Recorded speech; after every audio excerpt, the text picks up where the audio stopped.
Send my invoice. Good morning, good afternoon, and good evening, wherever you are in the world, whatever time zone you belong to.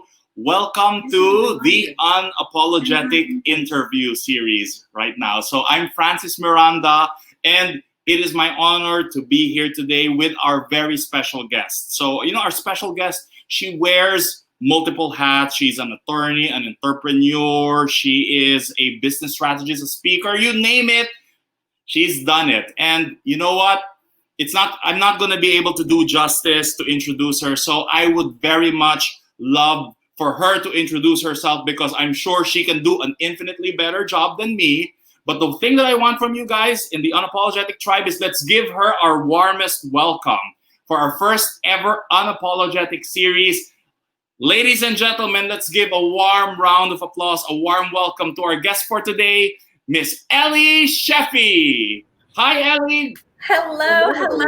Hey, guys. Welcome. Thank you so much for having me. I am honored to be the inaugural guest on this incredible platform.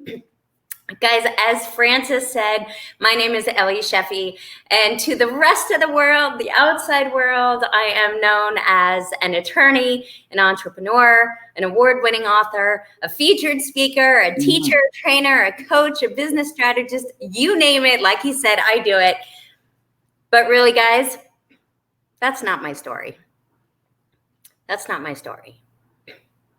So I'm an abuse survivor, a rape survivor, a domestic violence survivor. I'm a former anorexic who still struggles with body dysmorphia, who still has their struggles. I've been homeless. I've lived in my car. I've begged for food that restaurants were throwing away at the end of the night. I'm a twice divorced, childless, single, middle-aged woman. I've had 13 major surgeries and I'm covered in scars. I'm a cancer survivor and a medical miracle. And through all of that, that's who I really am. But to the world, attorney, entrepreneur, business strategist. How many of you can relate? Relate to that public persona versus who you really are. Mm-hmm. I find it ironic that in 2020, we're all wearing masks that you can actually see now. Because how many of us wear masks every day? Right? So I'm honored to be here. I'm honored to take off my mask and stand here unapologetically me, authentically me, to serve you powerfully, to give you some tips and tricks that may help you overcome things that you've struggled with or help you be unapologetically you. I love thank you for having me, Francis. Welcome. So I do love what you mentioned about masks, when you use the analogy of masks. And masks are something that we talk a lot about here in the Unapologetic Tribe. I want to ask you, Ellie, one question though. What do you think was the biggest mask that you used to wear? The biggest mask, I would say confidence was a mask. Confidence, okay. That's a pretty popular one. Yeah, so I would say, again, that the huge divide, the huge incongruency between the external projection and the internal battle.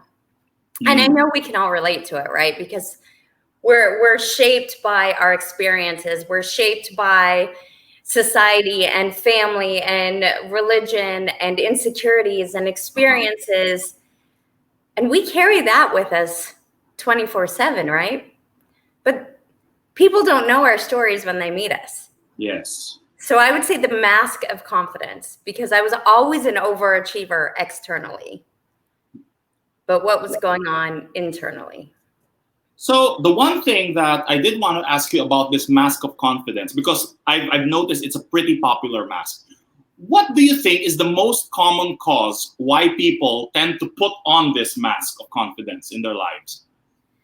I think deep down, as Uh-huh. a human, across the human spectrum, we have some very basic, deep-rooted human needs. The need to feel loved, Uh-huh. the need to feel accepted, Okay. the need to feel worthy. Mm-hmm. And how many of us have this external mask, have this show for the world that is conforming to external labels, external expectations, to family, to culture, to religion, Mm-hmm. to society, to your social circle, right? How many of us do anything and project anything to fit in or to be Fit where? accepted or to feel loved or to be seen as worthy externally? So I love what you mentioned that the majority of the reason why we put on a mask is one of three things. We either need to feel loved, we need to feel worthy, or we need to feel accepted. And you're right that it always comes from an external source. And for a lot of people, that's a reality that they struggle with every day. The opinions and judgments of other people. And Absolutely. in Unapologetic, I've noticed for a lot of the people who've joined our programs, who we've counseled, who availed of our coaching services, this idea of people pleasing is such a powerful cage for them. It Yes. traps them because Absolutely. I grew up in an Asian country, right? And I grew up in the Philippines, and for us, the opinions of other people, it is such a heavy weight. It shapes a lot of our decisions.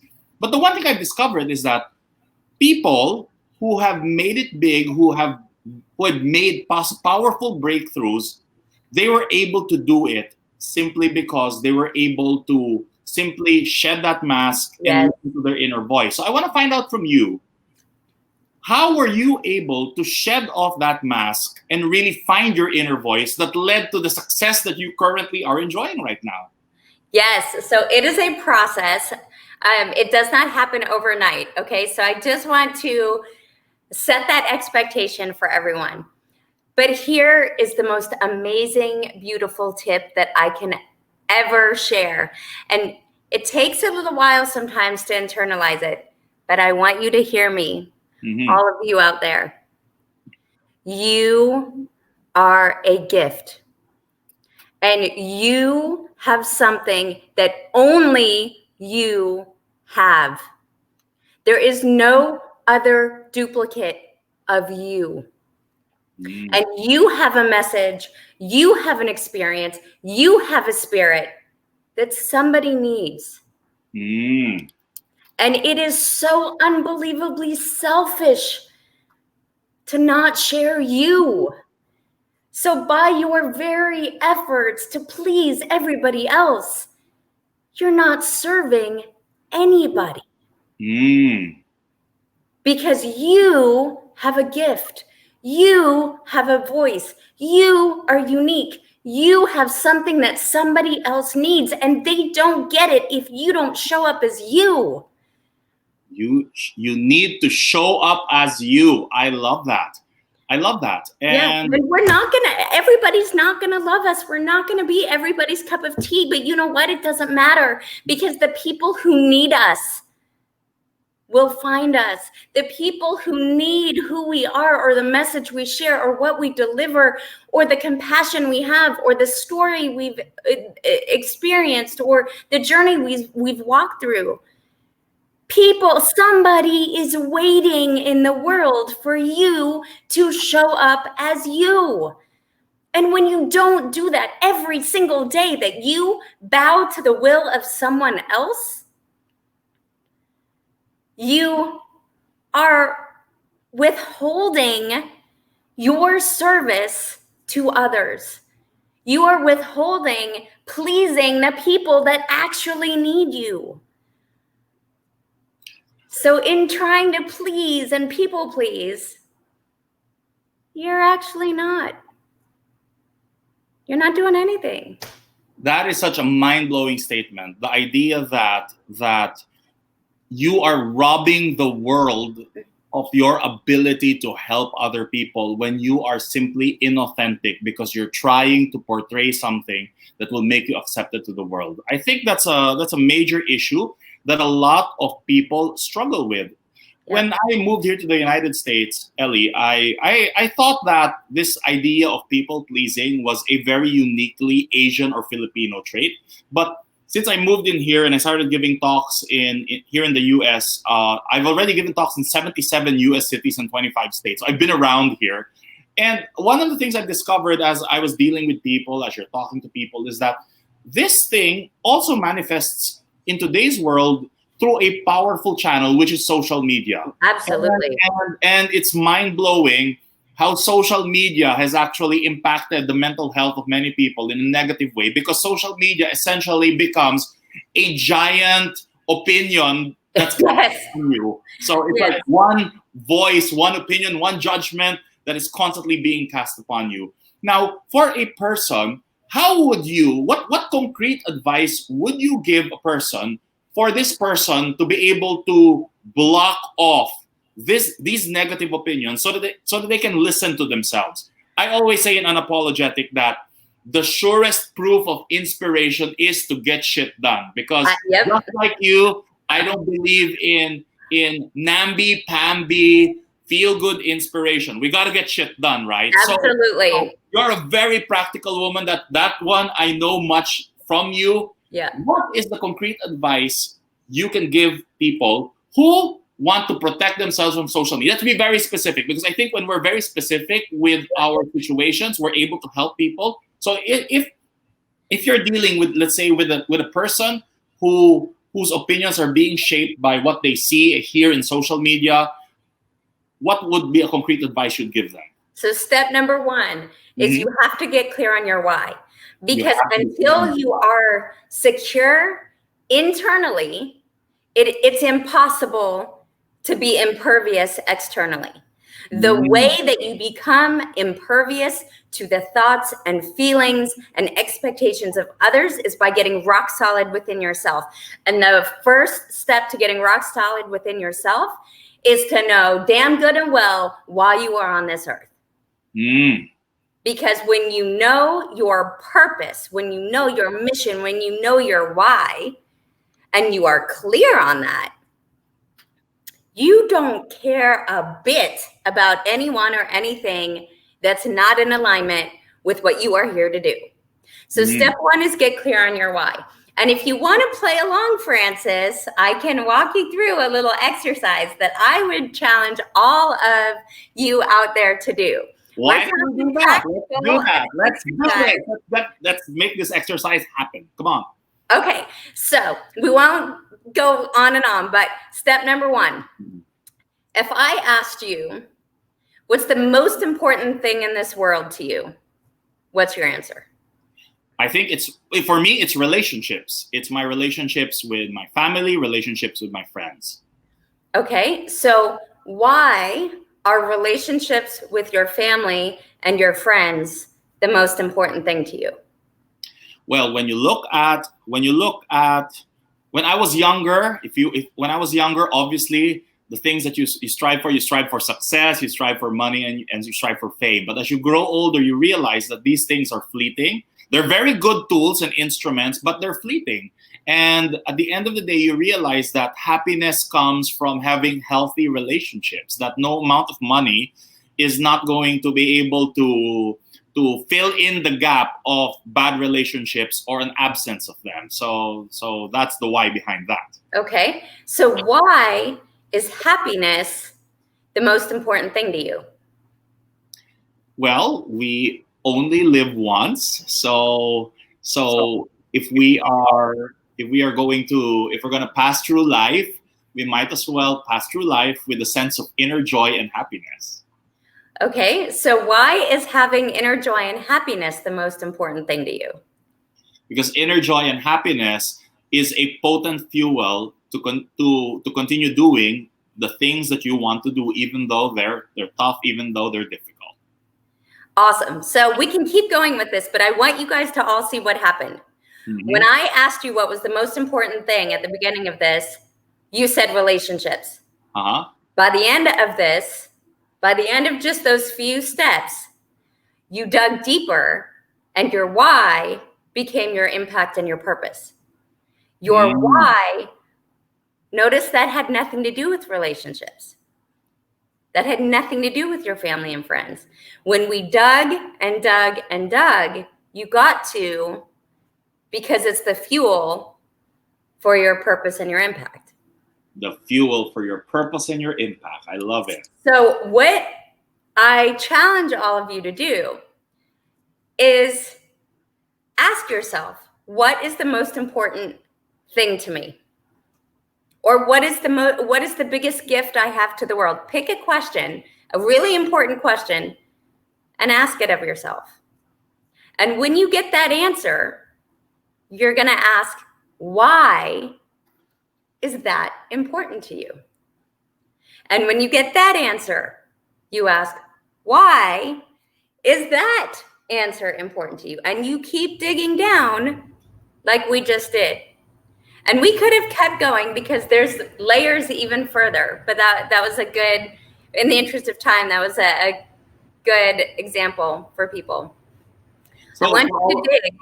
So for all of you guys who are watching this interview right now, whether you're watching it live or when you catch it on a later date, especially for those living in the Philippines, I want you guys to answer the question that Ellie posed to you. What is the most important thing for you? And put it in the chat box, because that way we're able to help one another. We're able to support one another on this. Okay? Yeah. You will know when you keep digging why and why and why and why and why and why. You'll know you hit your core why when either you feel very free or you, at least with me, burst into hysterical tears because you've hit that core within you. And once you've identified that and you're truly at that point where you've asked why and why and why, and you've dug deeper and deeper and deeper and deeper, as many layers as it takes until you hit it. Once you hit it, I want you to write it on pieces of paper and tape it all over your place, all over. Put it on your bathroom mirror, put it on the microwave, put it on the refrigerator, put it on next to your computer. I want you to see that everywhere you go until you have absolutely internalized that nothing besides that core why matters. And the freedom and the strength that will come from just that first step, it's the keys to being unapologetically you, because you will know with absolute certainty your mission, your purpose, your why, what matters to you, why you get up every morning, why you fight through things, why you do what it is that you do, why you get back up when life's hard, when you get knocked on your butt, when COVID hits, when the world has to pivot. Nothing will keep you down, and nothing will strip your purpose once you're clear on it. Really, really clear on it. So that's step one. That's a biggie. Make sure y'all do it. So I love it because you started off the conversation with step one, right? So obviously step one will have a step two. Yes. So the question that I like things in threes. So if I were to ask you, so step one is find out your why. Yep. What would be step 2 and 3? What do people need to do once they've sat down and they've identified this is my big why? What would be the second step then? Okay, so second step, guys, another biggie. You are going to write your eulogy. I'm going to let that sink in for a second. Write your eulogy. It is the end of your life. You are lying in the casket. What are people saying about you? When they talk about your life, when they talk about who you were and what you did and how you lived and the impact that you made and the life that you built, what do they say? Do they say he was a people pleaser and he always did exactly what was expected? Is that what you want them to say?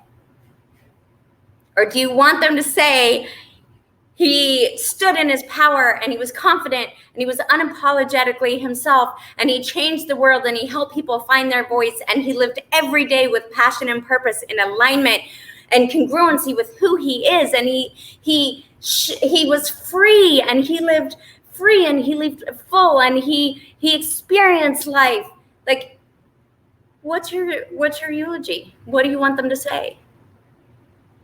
So this thing is really, making my hair stand up, because just a few moments before our interview, I was talking with another person earlier, and we were talking about our life journey, right? And I was telling this person that I was in advertising for many, many years. I decided there was a pivotal moment in my life when I decided, you know what, I want to become a speaker. And the test that I applied, it's not really writing your eulogy, but my test was, imagine your dying test. So imagine you're lying down on your deathbed, you're going to die that day, and you're reflecting back on your life. And when you look back in your life, you tend to ask yourself, so what on earth do I want my life to stand for?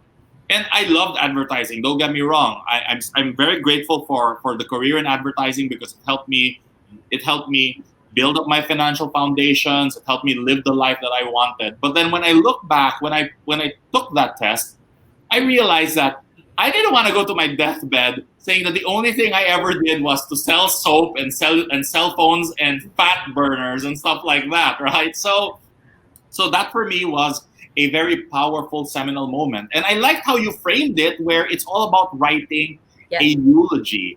And that was something, the way you framed it, it was such an interesting way for me to frame it. So it's either you write a eulogy or you write an obituary about yourself. Exactly. Yeah, same thing, but it's super, super important, because when you are clear on your purpose, on your mission, on why you do what you do, and you're clear about your ultimate destination, at the end of the day, when you're gone, why did your life matter? Why were you here? And quite frankly, and quite bluntly, excuse my French, but why did you go through all the shit that you've gone through in your life? Why did you keep getting back up? What was the point of it? There's 0 point. You don't have an avalanche of shit happen in your life, and every last one of us has had it. Nobody has this perfect life. Everybody's got challenges. Everybody's got mass. Everybody has insecurities. Everybody has a story of overcoming obstacles. But that doesn't define you. Yes. And at the end of the day, why do you keep getting back up? And why do you go again and again and again, day after day after day? Why does your life matter? So this idea of asking your why and writing the eulogy, the way I'm looking at it right now is it provides a context for the different pieces of shit that happens in your life. Exactly. It's so easy to focus on one shitty moment in your life and say, oh my God, my life is shit, right? But then when you look at the context, and when you fast forward precisely to the end of your life, and when you talk about your eulogy, when you talk about the heritage that you want, the legacy that you want to leave behind, suddenly every difficult thing that you've ever encountered in life, there's a context to it. Yep. And that context puts a deeper meaning that propels you further, as opposed to just feeling bad for yourself that, oh, this bad thing happened to me. Oh, I failed here. Oh, I lost this client. I screwed up here, or I lost this relationship. But rather, when you look at it, this is the mission that I'm called to do. Yep. This failure cannot stop me from fulfilling this mission, because I don't want to be defined by this failure. I still have my life to live. I still have time to write the eulogy, because with every breath I take in, every breath that I exhale, I still have time to rewrite that eulogy. Yes, and here's one step further. Embrace the shit. Embrace the failures. You know why? Because it's not a failure. When you fall flat on your butt, when life knocks you down, when something didn't turn out the way you want, hallelujah, you can help someone else. You can help someone else not make that same mistake. You can help someone else not feel the way that you felt when you got knocked to your butt. You can help somebody else. You can save them time. You can save them pain. What an amazing gift. Failure is a gift when you say, okay, I'm going to use this to help spare somebody else from experiencing the same thing. Use me as a teacher. Thank you for this incredible opportunity to take this pile of shit that I have just experienced and use it to help others. I love that. I love the idea of embracing your shit. You know, a couple of years ago, I gave a talk. I gave a talk on you know, how do you recover from a screw up or a failure in life, and I created an acronym called fuck up. Yeah. So what is essentially a fuck up, right? A fuck up is essentially a fine opportunity to consciously know yourself as a person. That's what it is. Yeah. And Yeah. it's It's like failing forward, right? It's every single thing that happens in your life. Every single experience propels you toward your life's purpose. It propels you toward something else. And it can only hold you down if you let it. But its purpose is to push you forward. Get back up, embrace it, and go, well, okay, now I know what not to do, and I can help somebody else not make that same mistake. And then you try something else. And you know what? If something else doesn't work, or you have another closed door, or something else happens, guess what? It's going to. That's life, okay? It's not that you fail once and you're never going to fail again. I don't care who you are. Things continue to happen. It's an evolution, okay? Even the most successful people still have things happen. They still have days where things go sideways, where deals don't happen right, where tech fails, where this happens. Every single person out there has it. It doesn't magically go away. It's not a one and done.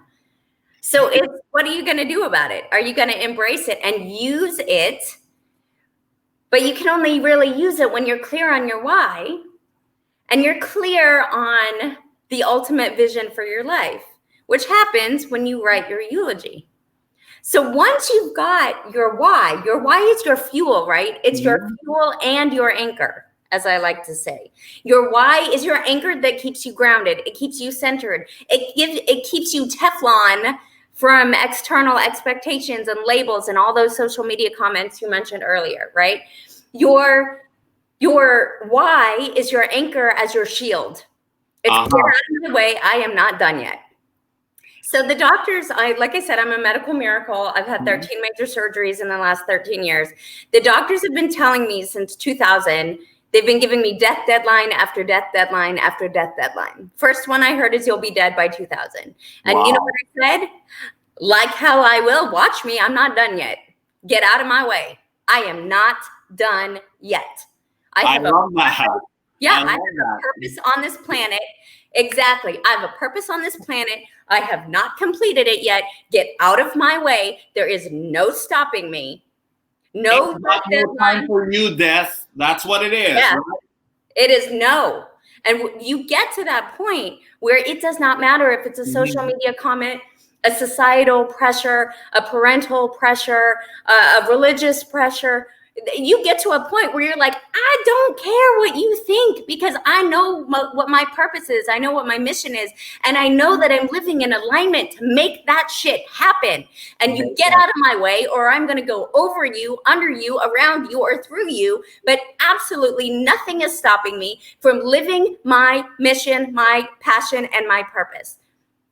And that comes from step 1 and step 2. And then that brings us. What is the magical step 3 then? That brings us to step 3. And so step 3 is I want you to create your soul signature. Oh, that's interesting. Now, what's a soul signature, right? Like, what's that? What's a soul signature? So when you understand your why and you understand your life's mission and purpose and what you are doing on this planet, now it's time to really define it. Your soul signature is your personal mission statement. For those of you who are entrepreneurs, you know what a mission statement is. It's you now taking your why and your eulogy and sitting with it and fleshing it out. What is your personal mission statement?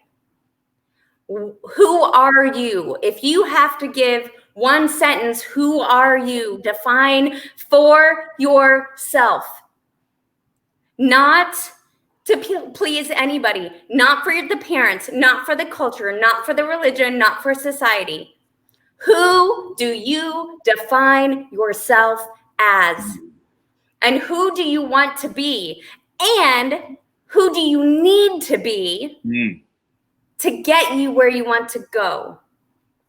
So when you take inventory and you're creating your soul signature and you take inventory of who are you now, and then you look at your why and you look at your eulogy and your life's plan, and you say, can this person that I just wrote of who I am now get me there?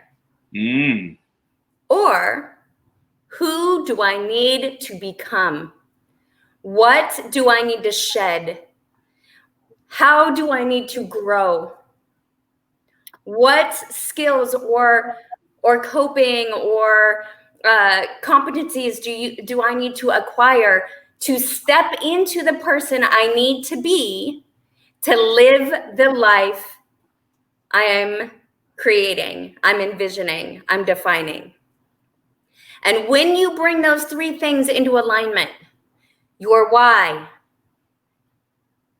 your life well lived, and who you are to make it happen, or who you need to be to make it happen, and you bring that, you step into that person, you are unapologetically you.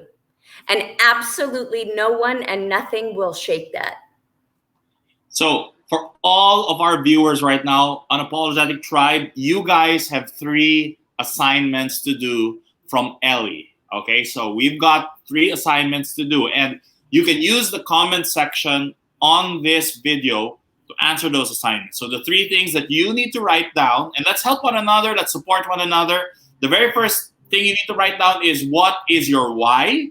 The second thing is write down that eulogy. And the third, identify your soul signature. Wow, this is really a jam-packed inaugural Unapologetic interview. I'm so honored to have you with us right now. I am so honored to be here. And for those of you that want to continue the journey, either with me or anyone I work with, definitely reach out. We are doing an incredible summit this week. So whether you're an entrepreneur, day 1 is going to be a lot of business stuff. Day 2 and day 3 is going to be all about finding your voice, creating your story, writing your story, that authentic, congruent story. So very much aligned. Might help you with your homework from today. So wonderful. It's really, yeah, absolutely. I heard that you have a special offer for members of this tribe. So what is that special offer? Absolutely. We want to help you create your story, step into your power. And so we are offering you 50% off your VIP ticket. That means for 3 days, 8 speakers, 3 days that are going to walk you through these things that are going to help you do your homework here. It's only going to be $38.50 for 3 days, 8 power pack speakers. Like, that's ridiculous. That is how the 8 of us who are speaking show up powerfully to help you gain the clarity you need to accelerate your journey in 2021. And whether that's your personal journey, your relationship journey, or your entrepreneurial journey, we are so excited to serve you powerfully, help you find your voice, create your story, stand in your power, be congruent across things. So we hope you will join us. You're going to go to claritytolaunchsummit.com to register. That's claritytolaunchsummit.com to register. And your special 50% off VIP code is Clarity VIP. We're going to make sure that you have all of this in the comments, but Clarity VIP. So go to claritytolaunchsummit.com. There you go. It's on the screen. Perfect. It is on the screen. Go there now. We cannot wait to spend next weekend with you and to serve you powerfully. And I cannot wait to continue to serve this community. And I will be watching for your homework. I'm watching. So Francis. you guys better write your homework on the chat box, because if you want a world-class coach to help you guys out, you better take advantage of that. So thank you very much for this generous gift you've given to the Unapologetic Tribe. Don't worry, guys. We are going to post details for this particular, for the Clarity to Launch Summit. It's going to be an amazing 3 days. I have amazing friends in this summit as well. I can't wait to see what We cannot wait. So just a point of clarification, guys, make sure you go to claritytolaunchsummit.com. Oh. So we're going to update that for you on the chat. Make sure you go to claritytolaunchsummit.com, enter Clarity VIP for 50% off. I cannot wait to continue to serve you powerfully. It has been such an honor and a privilege to be on this inaugural broadcast with you guys. And I am so excited for you to find your true why, stand in your why, write your eulogy. I can't wait to see how your life, your amazing, powerful, impactful life will unfold. And I can't wait to read your soul signatures. I know they're going to be amazing. Shine brightly, show up authentically, and be unapologetically you. Thank you very much once more, Ellie. Again, it's such a powerful honor to spend this time with you. So for all you guys, join this summit. You're not gonna regret it. We have an amazing deal for you. And on behalf of the Unapologetic Tribe, thank you very much, Ellie, for spending this time with us. You're welcome. See you guys soon. Bye, guys. Bye.